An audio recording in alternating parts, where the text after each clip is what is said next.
네, 안녕하세요. 끝판대장입니다. 오늘도 구독과 좋아요, 알림 설정, 그리고 댓글까지 부탁드리겠습니다.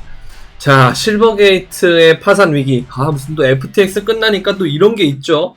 잘 나간다 싶더니만 또 이런 게 있는데 좀 아쉽긴 한데요. 그래도 일단 차트상으로는 조금 아직까지는 그래도 긍정적으로 볼 요인도 좀 있어가지고 조금 더 지켜봐야 될 것 같긴 한데, 일단 하나씩 알아보도록 하겠습니다. 일단 실버게이트가 지금 최근 파산 위기에 처해져 있고 주가도 지금 매우 떨어지고 있는 상황이거든요.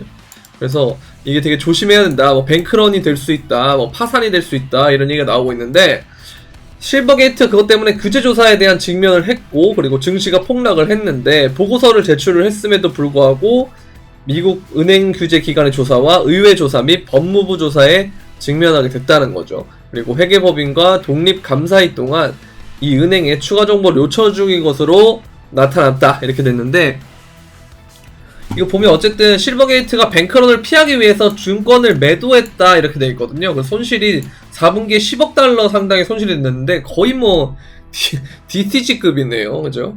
그리고 이번 이슈가 기업의 지속 가능성에 영향을 미칠 수 있다. 근데 자본력은 양호하다. 이거 어디서 많이 본 멘트거든요. FTX 때 멘트이기도 하고 DCG의 멘트이기도 한데, 근데 이런 이슈가 있었던 다음에 좀 안 좋은 찌라시가 계속 나오면서, 그죠? 계속 가격에 대해서 좋은 영향을 끼치지 않았기 때문에 여러분들이 리스크 관리는 필수적으로 해야 될 것 같고요.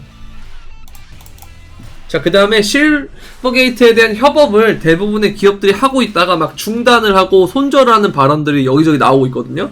그래서 보면은 이제 코인베이스, 크라켄, 레저X, 서클, 팍소스, 갤럭시 디지털 등 다수의 암호화폐 기업들이 실버게이트와의 협업을 중단했다, 이렇게 돼 있습니다.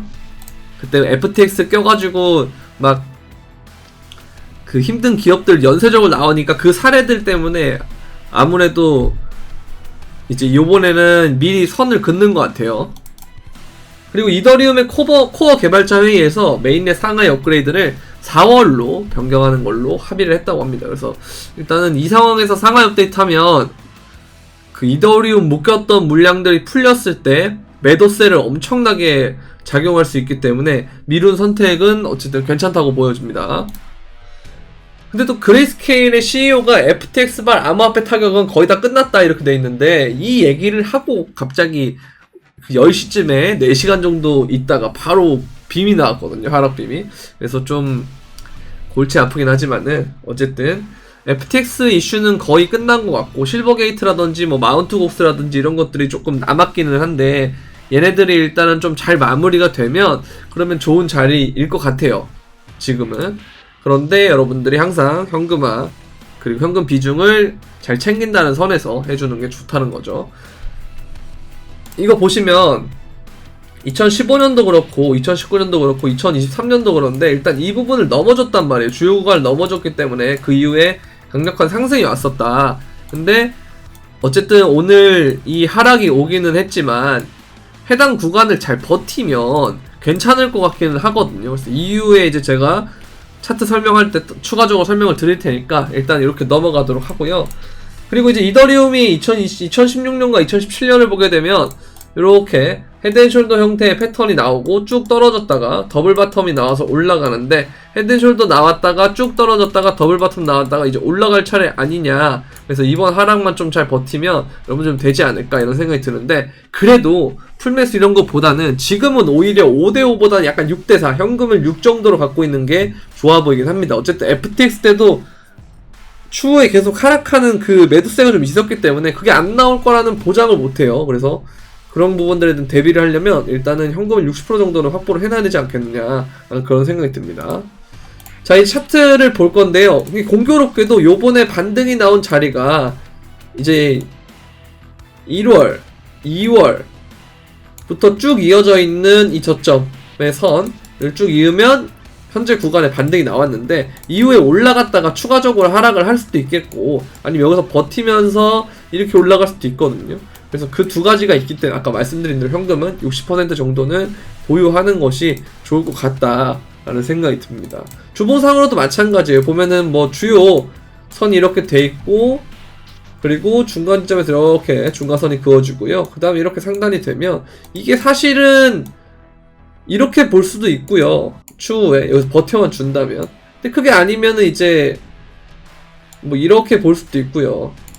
그래서 여러가지 측면으로도 볼 수가 있기 때문에, 그리고 여기서 이렇게 그어버리면 이 지점에서 이렇게 갈 수도 있거든요. 그러니까 이게 컵 앤 핸들 패턴으로 이렇게 갈 수가 있다라는 거죠.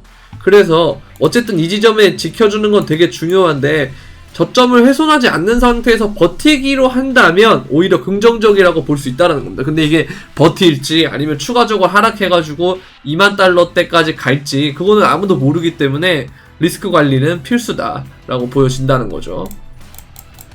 뭐 이런 얘기도 있어요. 실버게이트가 실제로 파산하지 않고 괜찮다 이런 얘기도 있다라는 거죠. 그래서 그러면 우리가 위믹스라든지 아니면 뭐 페이코인 이런 애들처럼 그런 움직임이 나올 수도 있다라는 거죠.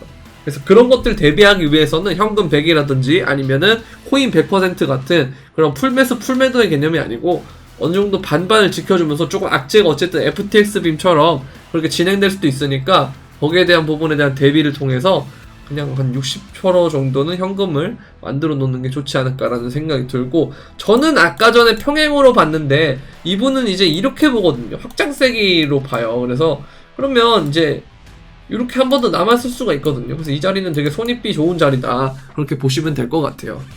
네, 그리고 이제 뭐 사실 지금 같은 장세에서는 현물은 변동성이 이렇게 좀 애매한 상황이라서 코인을 가지고 한 선물이 그나마 변동성이 나왔는데, 이제 선물 하시는 분들 중에 뭐 무빙이 되게 어렵다 하시는 분들 있잖아요. 그래서 요번에 빅숏을 좀 못 먹은 게 좀 아쉽기는 한데, 어쨌든 이런 식으로 진입가와 그 다음에 포지션, 그 다음에 목표가 손절가 이런 식으로 제공을 해드리고 있어요, 선물방에서. 그래서 여러분들 매매를 혼자 하시는데 좀 힘들다, 그리고 뭐 선물에 대한 관점을 좀 같이 보면서 하고 싶다, 그리고 관점에 대한 근거가 어떻게 되는지도 알고 싶다, 공부도 해보고 싶다 하시는 분들은 선물방을 신청하시면 되는데요. 선물방에 신청하시는 방법은 영상 설명란에 있는 선물방 신청하기 링크를 통해서 저한테 문의를 주시면 제가 이렇게 안내를 해드리도록 하겠습니다. 기나긴 장세를 또 시작할지도 몰라요. 저 길게 가면서 또 횡보를 할 수도 있는데 좀 답답하시더라도 이런 것들이 다 결국은 추후에는 올라가기 위한 좋은 자양분이 될 거니까, 우리가 FTX 빔 이후로 한 3개월, 4개월을 횡보했던 것처럼 이제 그런 개념으로 보시면 될 것 같습니다. 그래서 뭐 그렇게까지 횡보를 하지는 않을 것 같은데, 뭐 한 일주일을 하더라도 그런 개념으로 횡보를 하는 거다라고 하는 거니까, 어쨌든 이 구간을 잘 지킨다라는 명분 하에 잘 진행을 했으면 좋겠습니다. 오늘은 여기까지 하도록 하겠고요. 그럼 안녕.